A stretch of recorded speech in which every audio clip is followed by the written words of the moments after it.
Good morning students, welcome to the lecture series in biology. I am Hemal Ram, your biology educator from PN Institute, Vadodara. So today we are going to start with chapter 1 of your class 12, that is sexual reproduction in flowering plant. So सबसे पहले detail में ये कुछ देखें, उसके पहले the term reproduction, what does the term reproduction mean? Reproduction का मतलब क्या होता है?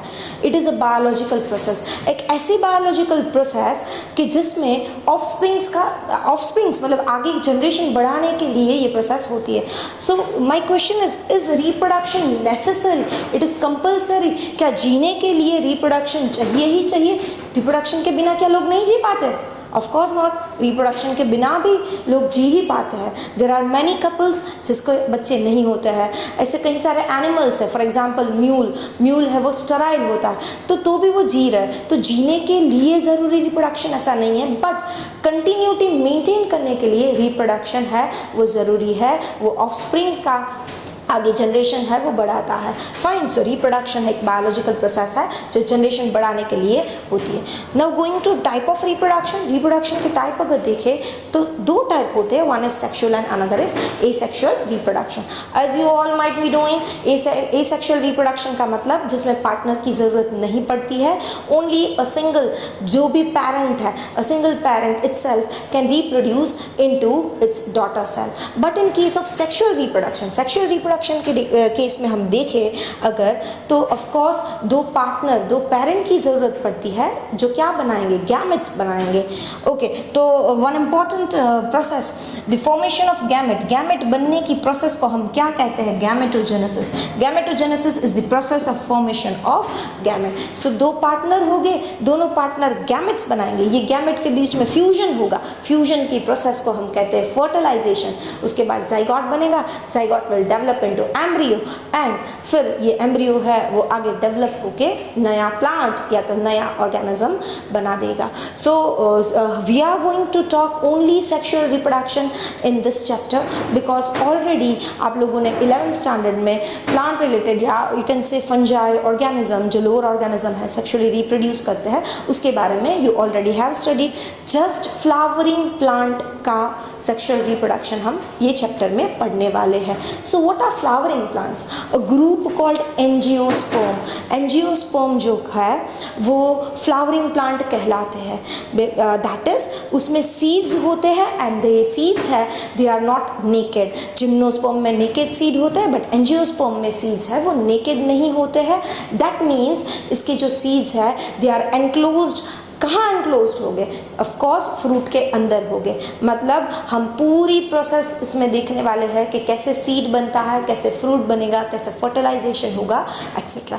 Fine. So before moving forward हम जब चैप्टर चालू करें उसके पहले हम देख लेते हैं what we are going to include in this chapter. हम क्या स्टडी करने वाले हैं ये चैप्टर में.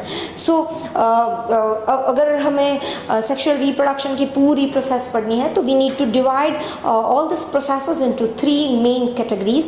पहली फर्टिलाइजेशन के पहले क्या होता है दैट इज प्री फर्टिलाइजेशन. इसके बाद एक्चुअल फर्टिलाइजेशन की प्रोसेस कैसे होती है और after fertilisation post fertilisation events क्या होती है और क्या क्या बनता है. This are the 3 events which we are going to study: pre fertilisation, actual fertilisation and post fertilisation. तो प्री फर्टिलाइजेशन में क्या क्या देखेंगे? ऑफ कोर्स फर्टिलाइजेशन के लिए क्या क्या चाहिए?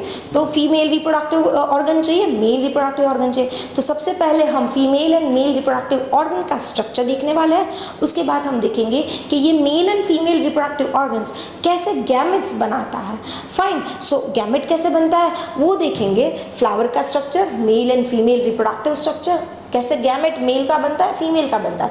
Okay. But in case of plant we know कि as male gamete is not motile, वो मोटाइल नहीं होता है. तो एक प्रोसेस पॉलिनेशन होती है जिसके द्वारा pollen grain that is male gamete है वो फीमेल तक पहुंचता है. तो जो प्रोसेस है वो देखेंगे. एक बार पॉलिनेशन से पॉलन पहुंच गया है कहाँ पे? स्टिग्मा तक, फीमेल पार्ट तक पहुंच गया है तो दोनों के बीच में इंटरेक्शन होगा which is called pollen pistil interaction. So this are the event which we are going to study study in pre fertilisation. Next is actual fertilisation, कैसे एक male and female gamete fertilise fuse करेंगे और इसके बीच में fertilise होके zygote बनेगा. तो that process is double fertilisation. उसे डबल फर्टिलाइजेशन कहते हैं बिकॉज 2 बार फ्यूजन हो रहा है और एंडोस्पर्म भी इसमें ही बनेगा. फाइन. सो एक बार फर्टिलाइजेशन हो गया. After fertilisation which are the post fertilisation events, embryo बनना. एक तो एम्ब्रियो, मैंने बोला डबल फर्टिलाइजेशन होता है तो 2 बार फ्यूजन हो रहा है, तो एक से एम्ब्रियो बनने वाला है, दूसरे से एंडोस्पर्म बनने वाला है. तो कैसे एम्ब्रियो बनता है, कैसे एंडोस्पर्म बनता है, and finally seed and fruit कैसे बनता है. So this are the topic which we are going to include in this chapter 1. Okay, चलो लेट्स स्टार्ट इट बच्चों.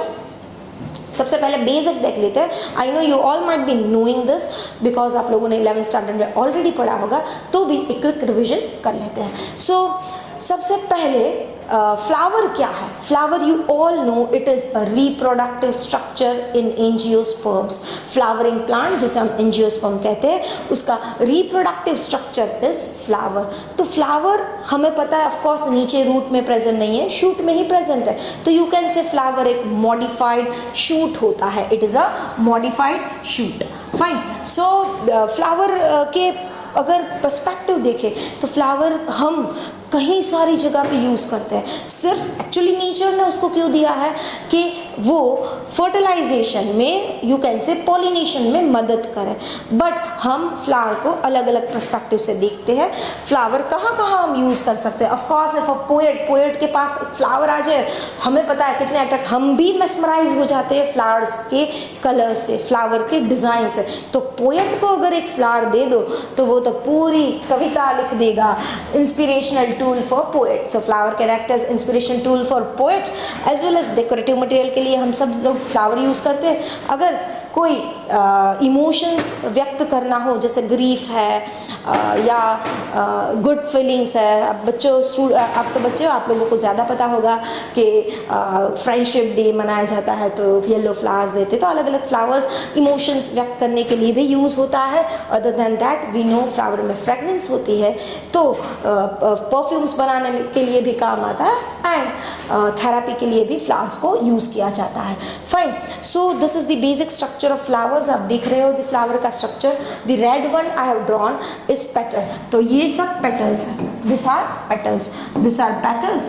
और ये बीच में जो स्ट्रक्चर दिख रहा है, दिस वन बीच में जो स्ट्रक्चर दिख रहा है, it is female reproductive organ. क्या है वो? Female reproductive organ. और उसके इर्द गिर्द जो ये बहुत सारे स्ट्रक्चर्स दिखाए हैं, दिस वन, ये क्या है? वो मेल रिप्रोडक्टिव पार्ट है. They are male reproductive part. इसके अलावा the green one, this is sepals. ये सेपल्स है. ये मोटा सा रीजन सेपल के नीचे है, दैट इज थैलेमस, एंड ये है पेडिसल. फाइन.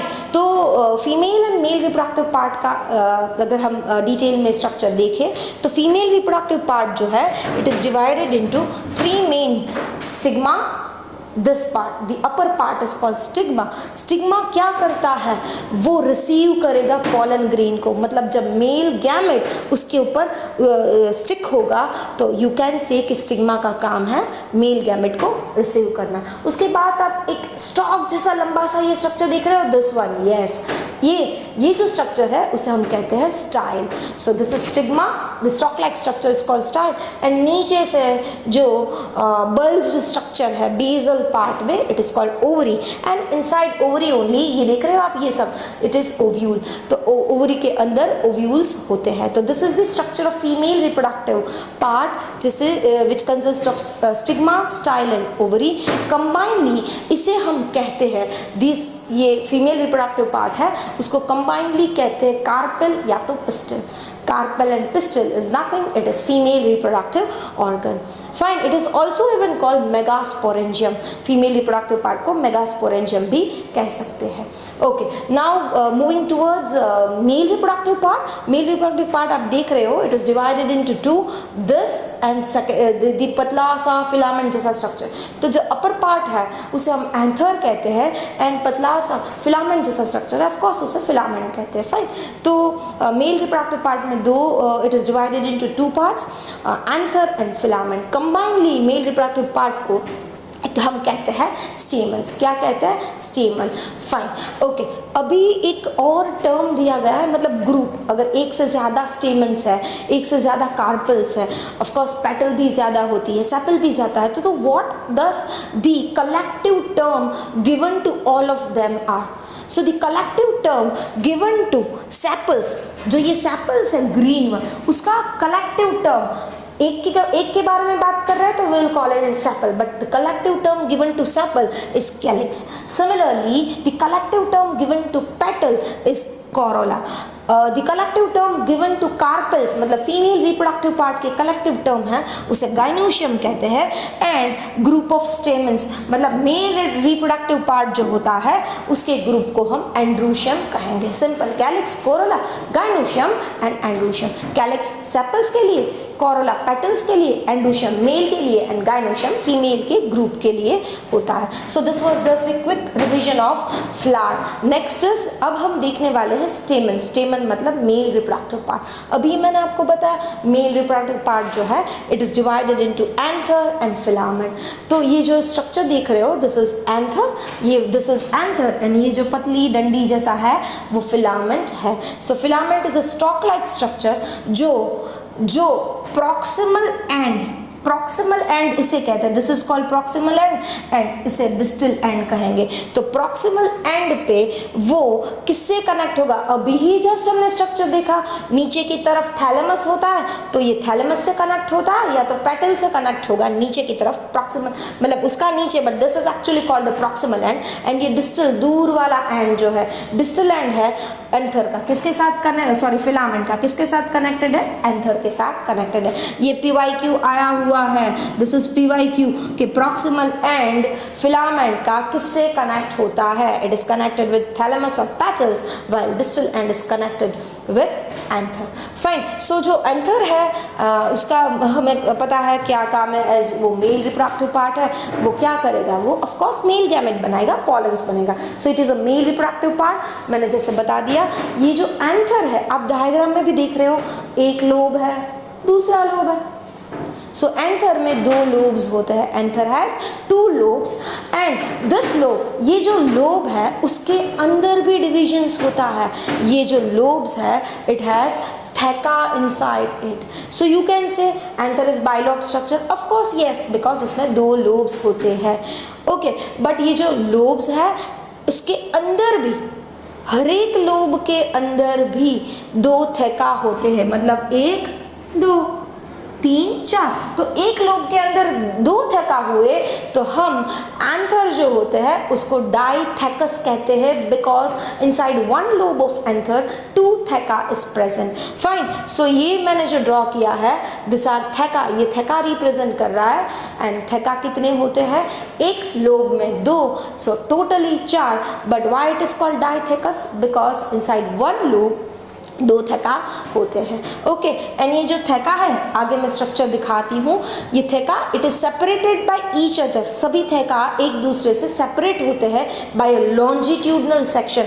ऊपर से लेके नीचे तक पूरा सेक्शन होता है, उससे ये सेपरेट होता है. अल्टीमेटली एक बैग जैसा ऊपर से नीचे किसी को डिवाइड कर दो और ऑफ कोर्स ये बैग जैसा स्ट्रक्चर ही बनेगा ना. तो ये बैग जैसा स्ट्रक्चर बनेगा जिसके अंदर आगे जाके जब मैच्योर होगा तब पॉलन ग्रेन बनने वाला है. फाइन. सो चलो आगे देखते हैं. सो ये है, this is the structure of anther. Anther का स्ट्रक्चर है, मैंने जैसे बोला कि दो लोब्स होते हैं. This is first lobe and this is second lobe. दिख रहा है? This is one and this is second lobe. Okay. अब आप देखो मैंने बोला कि each lobe has two theca. So this is one theca, this is second one. Again this lobe is also having to थेका. Fine. So this is the structure. मैंने वो भी बोला कि एक बैग जैसा स्ट्रक्चर बनाएगा और बैग के अंदर क्या बनेंगे? धीरे धीरे मैच्योर होगा तब जाके male gamete that is pollen बनने वाले हैं. लॉन्जिट्यूडनल सेक्शन भी देखो, ये डिवाइडेड है. लॉन्जिट्यूडनल सेक्शन ऊपर से नीचे तक डिवाइडेड होता है. थेका मतलब चार बैग जैसे स्ट्रक्चर बनेंगे अल्टीमेटली. ओके. फाइन. चलो. सो मैंने बोला चार बैग जैसे स्ट्रक्चर दिखेंगे तो आप देखो उसके चार साइड होगी. 1 2 3 एंड 4। तो हम कह सकते हैं कि ये जो एंथर है वो टेट्रागोनल होता है, of course, because it has 4 sides. And मैंने वो भी बताया कि 4 थेका है, लॉन्जिट्यूडनल डिवाइडेड है, तो ये स्ट्रक्चर है टोटली 4 बैग जैसा स्ट्रक्चर बनाने वाला है। सो ये जो बैग जैसा स्ट्रक्चर बनाते हैं उसे कहते हैं microsporangia. Again I am repeating, ये जो अभी ये एंथर है वो मैच्योर नहीं हुआ है, इमैच्योर है। जब ये इमैच्योर है तो 4 बैग जैसे structure, first bag, second bag, third and fourth, 4 bag जैसे स्ट्रक्चर बनते हैं 2 एक लोब में। तो ये एक लोब है, उसमें भी 2, दूसरे लोब में भी 2, तो total 4 bag like structure is produce, 2 in each lobe, and this bag-like structure is called microsporangia। क्या कहते हैं उसको? माइक्रोस्पोरेंजिया। यही माइक्रोस्पोरेंजिया मतलब अब जब ये एंथर आगे मैच्योर होगा, उसमें पॉलन ग्रेन्स बनेंगे, तब जाके यही माइक्रोस्पोरेंजिया को हम कहने वाले हैं पॉलन सेक। तो there is as such no difference between microsporangia and pollen sac। दोनों स्ट्रक्चर सेम है, बट जो मैच्योरिटी लेवल है, पहले इनिशियली जो इनमैच्योर होता है तब उसे हम माइक्रोस्पोरेंजिया कहेंगे, तब अभी पॉलन ग्रेन्स नहीं बने होंगे। बट जब पॉलन ग्रेन बन गए हैं, मैच्योर हो गया, तो we will call it as pollen sac. Fine, okay, चलो, ओके। तो मैंने अभी बोला कि 4 बैग जैसे स्ट्रक्चर बनते हैं, जब वो इमेच्योर होता है तो we call it as microsporangium. वही structure when it gets mature we call it as pollen grain, pollen sac, sorry. So पहले हम इमेच्योर जो स्ट्रक्चर है दैट इज माइक्रोस्पोरेंजियम वो देख लेते हैं। वो आगे जाके फिर कैसे पॉलन ग्रेन्स बनाता है, कैसे फिर उसको पॉलन सैक कहेंगे, वो देखेंगे। सो next topic is structure of microsporangium. मतलब हर एक एंथर में 4 माइक्रोस्पोरेंजियम, 4 बैग लाइक जो स्ट्रक्चर होता है उसमें से हम वही बैग लाइक स्ट्रक्चर अभी देखने वाले हैं। सो this is the basic structure of microsporangium. देखो आप डायग्राम में देखो, ये एक है, दूसरा, तीसरा, चौथा। मैंने बोला ना कि बाइलॉब स्ट्रक्चर है, ये एक लोब, ये दूसरा लोब, 2 लोब है, और उसमें it is divided by circular structure called थेका। ये थेका है, और थेका कंप्लीटली ऊपर से नीचे एक बैग जैसा स्ट्रक्चर लॉन्जिट्यूडनली वो अगर देखें तो डिवाइडेड है। तो ये जो लॉन्जिट्यूडनली डिवाइडेड स्ट्रक्चर इंडिविजुअली जो बनता है इट इज़ कॉल्ड माइक्रोस्पोरेंजियम। सो ऐसा दिखता है, अपर व्यू इसका ऐसा है। तो एक्चुअली उसमें कौन कौन से सेल प्रेजेंट होते हैं, तो आप ये डायग्राम देखो, आउटलाइन से बाहर की तरफ तो it is looking circular only, but बाहर से आप देखो तो द आउटर मोस्ट लाइनिंग, जो बाहर का लेयर है, सब में आप लोगों को नॉर्मली भी पता है एपिडर्मिस, बाहर का लेयर को हम एपिडर्मिस कहते हैं। तो this is the outer most layer which is called epidermis. Epidermis के अंदर की तरफ जो लेयर होती है, this one, it is called endothecium. Remember this is important. उसके बाद उसके अंदर की तरफ एक से ज्यादा मेम्ब्रेन होती है, इसे हम मिडिल लेयर्स कहेंगे। Fine, so outer most epidermis, epidermis के अंदर एंडोथेशियम, और उसके अंदर मिडल लेयर्स आती है। नाउ इनसाइड दिस एक और भी लेयर होता है, मिडल लेयर के अंदर एक लेयर होता है विच इज कॉल्ड टैपेटम। तो अगर बात की जाए how many total layers are there are 4 layers, epidermis, endothecium, middle layers which can be more than 1 or 2, and उसके अंदर होता है टैपेटम, जो ये यहाँ दिखाया हुआ है टैपेटम। Fine, okay. तो ये जो ये 3 लेयर है, epidermis is the outer most layer and the inner most layer is called tapetum. ये भी पूछ सकते हैं कि सबसे बाहर की लेयर कौन है और अंदर की लेयर कौन है। तो ये जो 3 है, एपी, एंडो एंड मिडल, ये तीनों का काम क्या है? ये तीनों प्रोटेक्शन कर रहा है, प्रोटेक्शन का काम है। माइक्रोस्पोरेंजियम को प्रोटेक्ट कौन कर रहा है? Epidermis, endothecium and middle layer. Along with protection दूसरा काम भी है डेहिसेंस, डेहिसेंस ऑफ एंथर। मतलब जब वो रेडी है, मैच्योर हो गया है, तो ऑफ कोर्स वो फटेगा।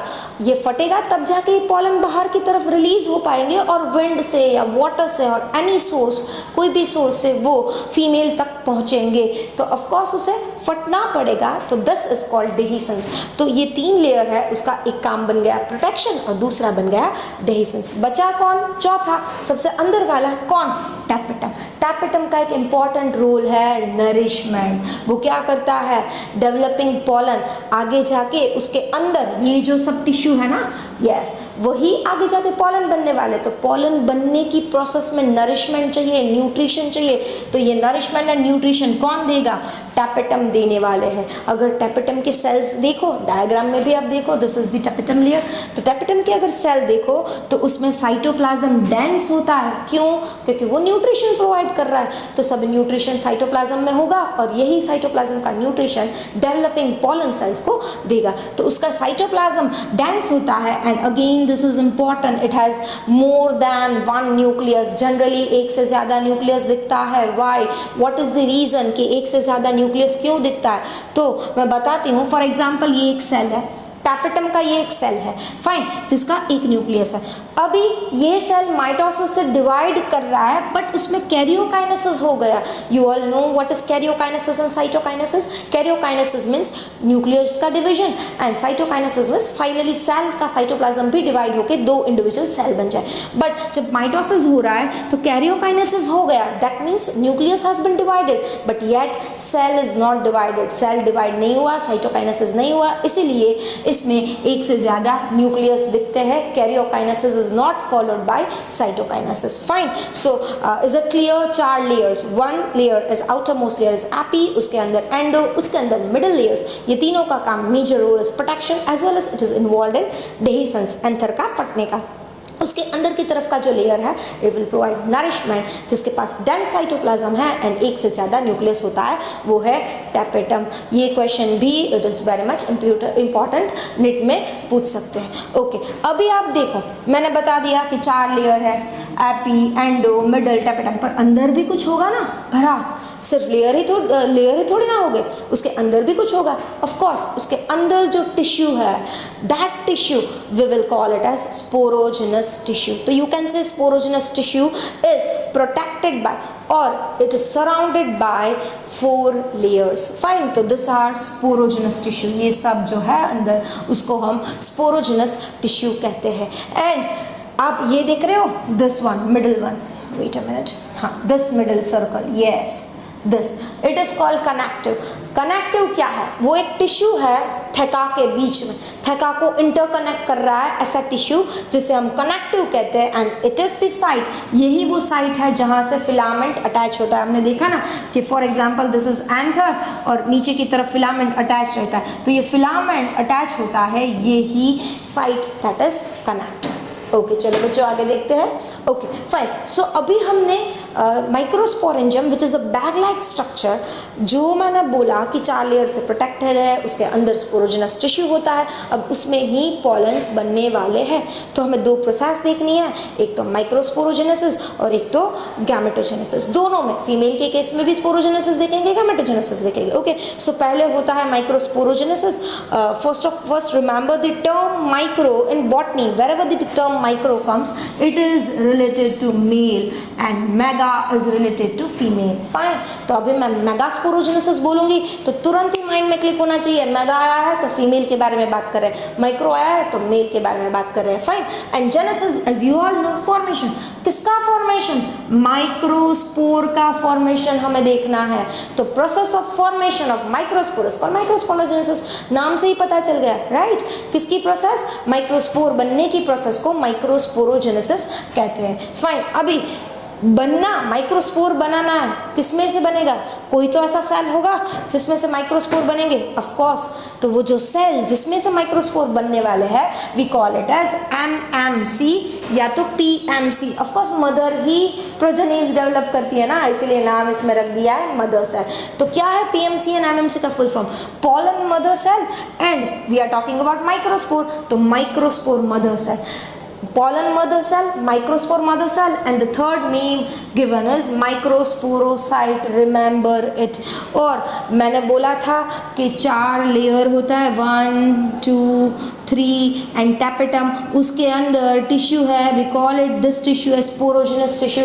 तो यही स्पोरोजेनस टिश्यू जो है, दे आर, यू कैन से कि हर एक स्पोरोजेनस सेल्स जो होते हैं दे आर पोटेंशियल MMC, मतलब वो पोटेंशियल मदर सेल है, पॉलन मदर सेल है, माइक्रोस्पोर मदर सेल है, मतलब वो ही आगे जाके डिवाइड करेगा और फ्यूचर में पॉलन बनाएगा।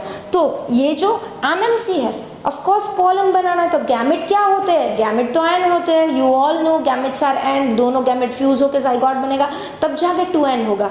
तो गैमेट को बनने के लिए we required reduction division, reduction division is called meiosis. Meiosis में क्या होता है, नंबर ऑफ क्रोमोसोम, जो मदर सेल्स जो होते हैं उसके नंबर ऑफ क्रोमोसोम से आधे नंबर क्रोमोसोम के हो जाएंगे इन case of reduction division meiosis. तो ऑफ कोर्स इसमें भी अभी तो स्पोरोजिनस टिश्यू है उसमें मियोसिस नहीं हुआ है तो उसकी प्लॉइडी लेवल क्या होगी, 2n, क्या होगी, 2n होगी। फाइन, तो स्पोरोजिनस सेल्स टिश्यू जो है, स्पोरोजिनस सेल्स वो पोटेंशियल पोलन मदर सेल से वही सब पोलन मदर सेल की तरह एक्ट करेंगे तो और वो मियोसिस अंडरगो करेंगे। क्या अंडरगो करेंगे, मियोसिस मतलब रिडक्शन डिवीजन। तो कोई पूछे what is the ploidy level of pollen mother cell या तो what is the ploidy level of microsporocyte या microspore mother cell, it will be 2n because अभी मियोसिस नहीं हुआ है। तो ऑफ कोर्स ये जो पोलन मदर सेल है मियोसिस अंडरगो करेगा तो 4 सेल्स बनेंगे। आप लोगों को मियोसिस पता है क्या होता है, मियोसिस में मियोसिस 1 होगा, मियोसिस 2 होगा, अल्टीमेटली 4 हैप्लॉइड सेल्स बनते हैं, right. If we talk about mitosis तो माइटोसिस में इक्वेशनल डिवीजन होता है, एक में से 2 सेल बनेंगे but number of chromosome will be same exactly like mother cell only. But यहाँ क्या हुआ, मियोसिस हुआ तो कितने सेल्स बने, टेट्राड, 4 सेल बने जिसकी ploidy level very much important n। क्या है प्लॉइडी लेवल n। देखो बच्चों इसमें से स्ट्रेट फॉरवर्ड क्वेश्चन नहीं पूछे जाएंगे, ये जो नेट में जो क्वेश्चन है वो प्लॉइडी लेवल से खेलेंगे, इसकी प्लॉइडी लेवल क्या है, उसकी प्लॉइडी लेवल, मैं हर एक की प्लॉइडी लेवल आपको बताती जाऊंगी, नोटेड डाउन। सो जो मदर सेल है वो है 2n, वाइल जो माइक्रोस्पोर अभी माइक्रोस्पोर कहलाता है, currently it is yet not mature तो उसे माइक्रोस्पोर कहेंगे, उसकी प्लॉइडी लेवल n।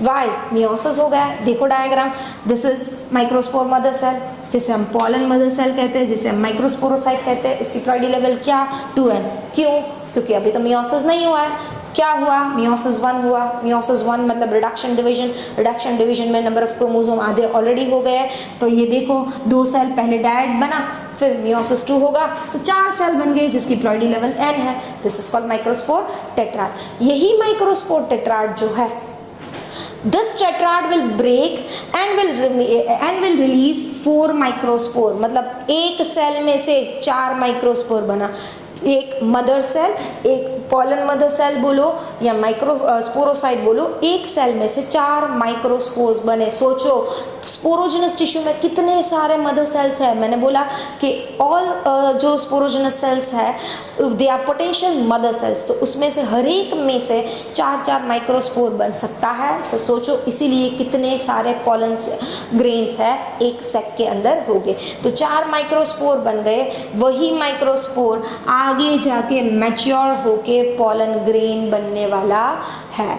अभी के लिए we will call it as microspore, वो फर्दर क्या बनेगा, पोलन ग्रेन। इसलिए तो मैंने आपको बोला था पहले बच्चों कि मैच्योर है तो वो बैग जिसके अंदर स्पोरोजिनस टिश्यू है वो इमैच्योर है, अंदर बैग के अंदर अभी स्पोरोजिनस टिश्यू है तो we are calling it as microsporangium, but वही आगे जाके क्या कैरी करेगा, पोलन ग्रेन्स कैरी करने वाला है। तो वही सेक को, वही बैग को जो पहले माइक्रोस्पोरेंजियम कहलाता था, we will call it as pollen sac. यही मैंने यहाँ पर डिफरेंस भी लिख दिया है बच्चों कि what is difference between microsporangium and pollen sac. Microsporangium के अंदर स्पोरोजिनस टिश्यू होगा, अभी इमैच्योर है, बट पोलन सेक है उसके अंदर पोलन ग्रेन्स हो गए।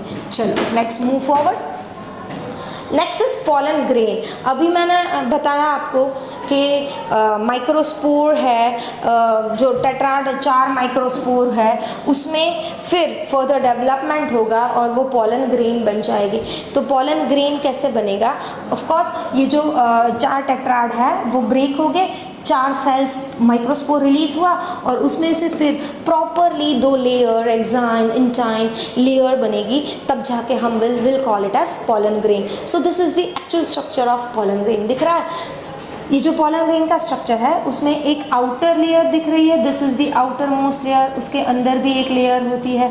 तो पोलन ग्रेन है, it is surrounded bye 2 walls, 2 wall होती है उसकी, outer is called exine and inner wall is called intine, बाहर की है वो एक्साइन है, अंदर की है वो इंटाइन है, और कंबाइनली दोनों को मिलके हम कहते हैं स्पोरोडर्म। डर्मा मतलब स्किन, और स्पोर क्योंकि हम स्पोर की ही बारे में बात कर रहे हैं तो स्पोर की स्किन, इसलिए we call it as sporoderm. Okay fine. तो अब ये जो आउटर वॉल है एक्साइन, वेरी मच इम्पॉर्टेंट। ये जो एक्साइन है वो किससे बनी है? It is made up of a polymer called sporopollenin.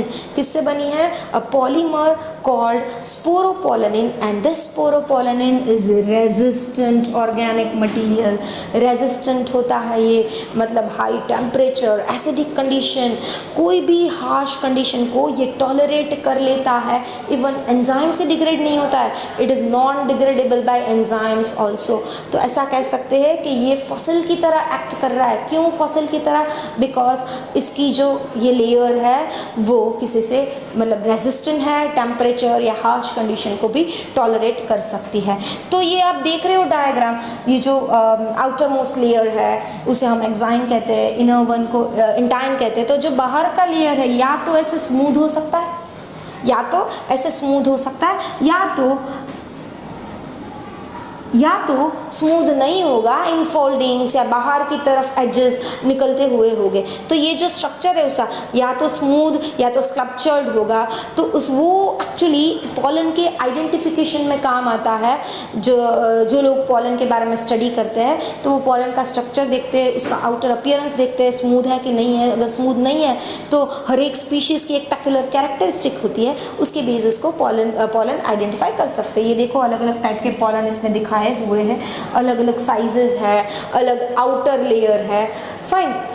सो अब नेक्स्ट जो है अब मैंने बोला कि आउटर मोस्ट लेयर जो होती है उसे हम एक्साइन कहते हैं, राइट।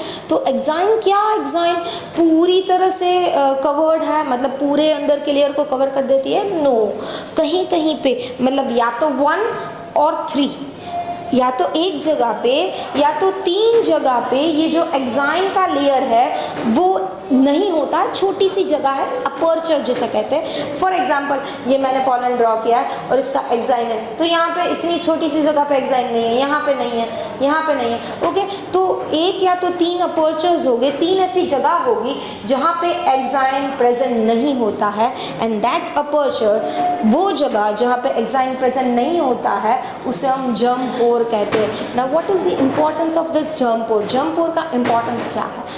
आगे जाके पॉलन का काम क्या है? फर्टिलाइजेशन करना, ऑफ कोर्स। तो वो जर्मिनेट होगा। जर्मिनेट मतलब पॉलन में से ही पॉलन ट्यूब निकलेगी। पॉलन में से ही देखो ये पॉलन है, ये पॉलन ट्यूब है, तो पॉलन में से पॉलन ट्यूब बनेगी। वो पॉलन ट्यूब कहाँ से बनेगी? यही जगह से, जर्म पोर से। मतलब अभी बताया स्पोरोपोलेनिन कितना रेजिस्टिव स्ट्रक्चर है, तो जगह जगह छोड़ दिया, वही छोड़ी हुई जगह जहाँ पे एक्साइन प्रेजेंट नहीं होता है वहाँ से ही पॉलन जर्मिनेट होके पॉलन ट्यूब बनाएगा। फाइन। और कहीं कहीं बार ऐसा भी देखा गया है किसी में, okay, I am not telling in all. So exine तो होता है, इंटाइन भी होता है। इंटाइन पतला सा लेयर होता है जो कंटिन्यूस है। इंटाइन में कहीं भी, इंटाइन आप देखो ये वाला स्ट्रक्चर, कहीं भी बीच में अपर्चर नहीं है, it is a continuous layer, while exine is not a continuous layer. और next is pollen kit. Pollen kit एक थिक स्टिकी सा कलर्ड, जिसमें एक पर्टिकुलर फ्रेग्रेंस आती है, वो एक लेयर होता है। ऑफ कोर्स मैंने बोला कलर, तो कलर स्टिकी बोला, तो ये क्या काम करेगा? कलर्ड है, मतलब इंसेक्ट को अट्रैक्ट करने में ये भी मदद करेगा। स्टिकी है तो इंसेक्ट के साथ चिपकने भी ये मदद करेगा। तो किसी में पॉलन किट की हाजिरी होती है बाहर की तरफ पॉलन किट अगर है तो पॉलिनेशन में मदद करता है, क्योंकि उसका पैक्युलर कलर, स्टिकीनेस एंड स्मेल होती है। तो ये जो है वो बनाता कौन है? Tapetal cell. अभी देखा था 4th layer, inner most 4th layer is called tapetal, वही पॉलन किट को भी बनाता है। अब the most important term is pollen grain. अभी ऑल्दो बन गया, मैंने बोला माइक्रोस्पोर में से ही पॉलन ग्रेन बना, राइट। कैसे बना? तो माइक्रोस्पोर जो 4 थे वो अलग अलग हो गए, उसमें एक्साइन, इंटाइन, पॉलन किट करके पॉलन तो बन गया, बट पॉलन अभी मैच्योर नहीं है। आगे जाके पॉलन में से मेल गैमेटोफाइट बनेगा।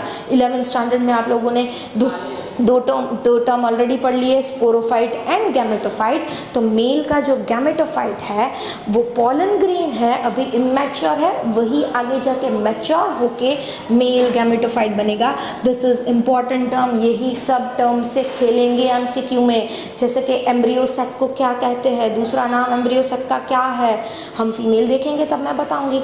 Same way male immature male gametophyte कौन है, पॉलन, अभी पूरी तरह से मैच्योर नहीं है। पॉलन ग्रेन भी आगे जाके डिवाइड करेगा माइटोसिस से और मेल गैमेटोफाइट बन जाएगा। अभी के लिए वो क्या है, it is immature male gametophyte जो मोटाइल नहीं होता है, ऑफ कोर्स फ्लैजेला नहीं है इसके पास, तो किससे वो मूव करेगा, पोलन ट्यूब के द्वारा फीमेल के ओवरी तक पहुंचेगा। मैंने बोला कि स्पोरोजिनस टिश्यू जो 2n होता है वही मियोसिस से डिवाइड करके पोलन ग्रेन बना है। तो what will be the ploidy level of pollen grain, जो माइक्रोस्पोर की प्लॉइडी लेवल थी वही प्लॉइडी लेवल पोलन ग्रेन की होगी, क्या, and haploid, because it has already undergo meiosis. Okay, और जनरली वो स्फेरिकल होता है शेप में, it is generally spherical in shape, जिसका diameter ranges from 25 to 50 micrometer. अब this is an important information, मतलब सबसे छोटा पोलन ग्रेन एक प्लांट है मायोसोटस, मायोसोटस का सबसे छोटा पोलन ग्रेन पाया गया है, इसका common name is forget me not. कितना है, approximately it ranges from 2.5 micrometre to 6 micrometre उसकी साइज होती है, सबसे छोटा पोलन ग्रेन मायोसोटस का। लार्जेस्ट पोलन ग्रेन किसका होता है, कॉर्न का, अप्रॉक्सीमेटली 90 to 100 माइक्रोमीटर उसकी साइज होती है। और एक ऐसा देखा गया, यूजुअली मैंने बोला कि सर्कुलर होते हैं pollen grain, but dumbbell shape का भी पोलन ग्रेन होता है, विंसा हर्बेशिया का, जिस कॉमनली हम उसे पैराविंकल कहते हैं, आप लोगों को भी पैराविंकल पता होगा। तो पैराविंकल का जो पोलन ग्रेन है it is dumbbell in shape. So this was all about pollen grain. अब हमें देखना है, मैंने बोला कि सबसे पहले हमने क्या देखा, एंथर। एंथर जो है it is divided into lobes, 2 lobe में डिवाइडेड है। वही 2 लोब में अगर देखें तो 4 में थेका 4 होते हैं, मतलब एक लोब में 4 थेका, एक लोब में 2 थेका थे, दैट मीन्स टोटल 4 थेका है। वही थेका पूरा लॉन्जिट्यूडनली डिवाइड होता है, which makes a bag like structure which is called microsporangium. Microsporangium का स्ट्रक्चर देखा हमने, बाहर की तरफ 4 लेयर होती है, epi, endo, tapetum and sporogenous tissue. यही sporogenous tissue they are potential mother cells. वही मदर सेल्स जो है आगे जाकर मियोसिस कर रहे थे और माइक्रोस्पोर बना दिया था। वही माइक्रोस्पोर थोड़ा बहुत चेंजेस आया, एक्साइन एंड टैन बन गई और वो बन गया पोलन। अभी ये पोलन में क्या होगा, ऑफ कोर्स मैंने बोला मेल गैमेटोफाइट बनाना है, अभी तो बाकी है, तो इमेच्योर है pollen.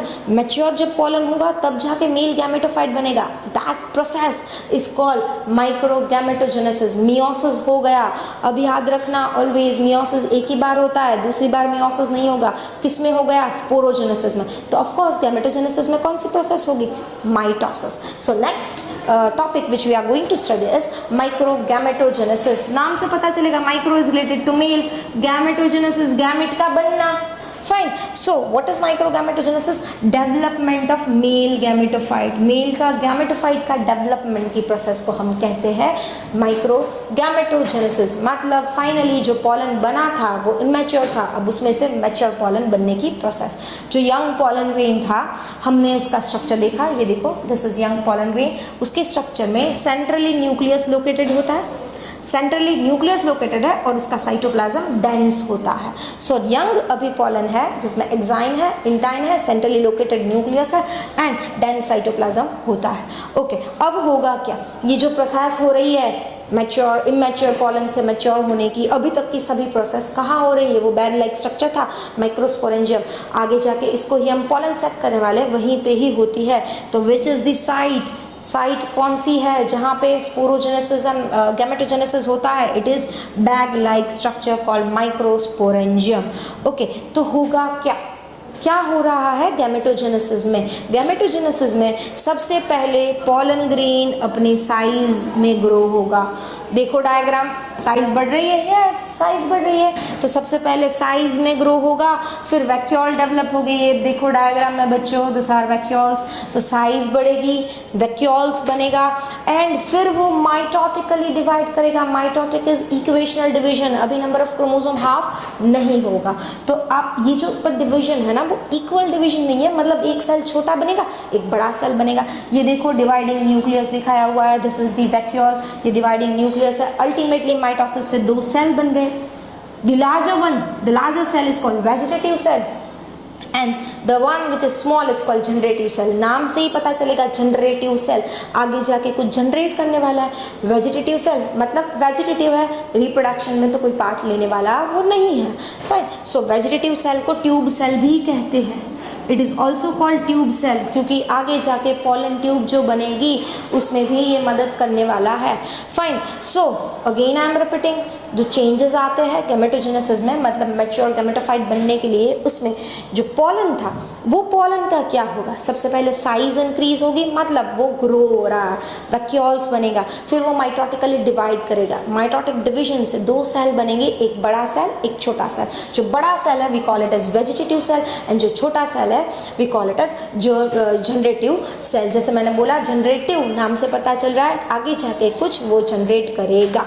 Okay fine, so vegetative cell जो है उसमें साइटोप्लाज्म अबंडेंट है, वो तो डायग्राम से ही दिख रहा है बहुत ज़्यादा क्योंकि वो इक्वल डिवीजन नहीं हुआ था, साइटोप्लाज्म उसमें ज़्यादा है तो ऑफकोर्स फूड रिजर्व ज़्यादा होगा और उसका न्यूक्लियस लार्ज एंड इरेगुलर होता है। ऐसे भी PY क्वेश्चंस आते हैं निट में, किसका लार्ज इरेगुलर न्यूक्लियस है और साइटोप्लाज्म डेंस है और उसमें फूड रिजर्व होता है वेजिटेटिव सेल। जनरेटिव सेल तो एक छोटू सा दिखेगा स्पिंडल शेप का, और क्या दिखेगा कि वेजिटेटिव के साइटोप्लाज्म में ही पड़ा हुआ छोटा सा सेल दिखता है जो वेजिटेटिव के साइटोप्लाज्म में तैर रहा है, इतना छोटू सा वो स्ट्रक्चर होता है। अभी ये जो पॉलन ग्रेन्स है जो बने, मैंने बोला कि गैमेटोजेनेसिस हो गया तो 2 सेल्स बने। 2 सेल्स कौन से बने, वेजिटेटिव एंड जनरेटिव सेल।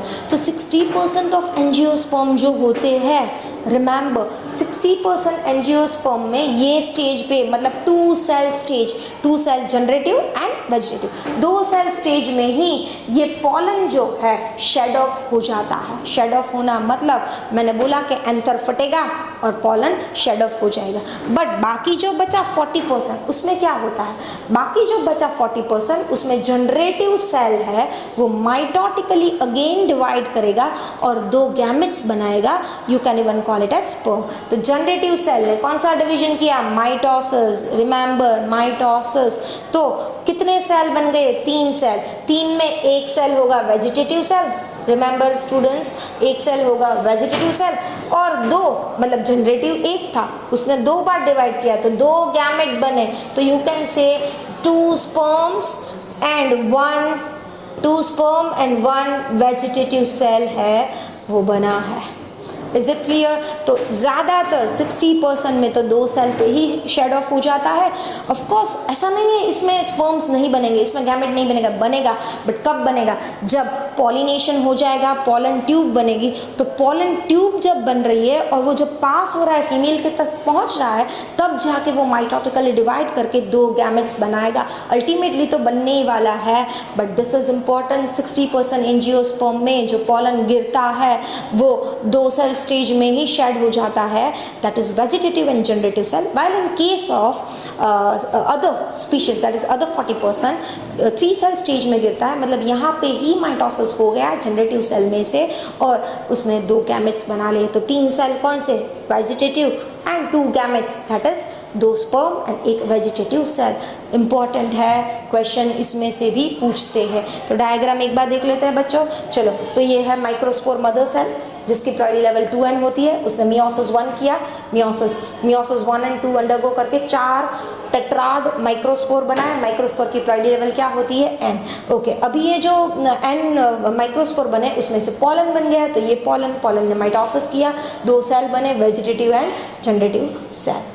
और अगर नेक्स्ट 40% मैंने बोला 60% तो इसमें ही शेड ऑफ हो जाएंगे, बाकी के 40% में 3 सेल स्टेल मतलब 2 स्पर्म एंड 1 वेजिटेटिव सेल। वही चीज़ यहाँ पे भी बेटा लिखी हुई है, देख लेना एक बार। पॉलन मदर सेल, 2 माइक्रोस्पोर्स है, 4 माइक्रोस्पोर आफ्टर मियोसिस 2। ऑफकोर्स पहला मियोसिस 2 सेल, दूसरा मियोसिस 4 माइक्रोस्पोर्स, उसमें से एक बार माइटोसिस हुआ, एक वेजिटेटिव सेल बना, एक जनरेटिव सेल बना। जनरेटिव सेल आगे जाके दूसरा माइटोसिस करेगा, 2 मेल गैमेट बने। तो कितने मियोसिस हुए, मियोसिस हुआ 1, एक बार मियोसिस हुआ स्पोरोजेनेसिस में और गैमेटोजेनेसिस में, अल्टीमेटली 2 बार माइटोसिस होगा, पहले माइटोसिस में वेजिटेटिव जनरेटिव, दूसरे माइटोसिस में गैमेट्स बने। ये भी क्वेश्चन पूछते हैं कितने माइटोसिस कितने मियोसिस हो गए।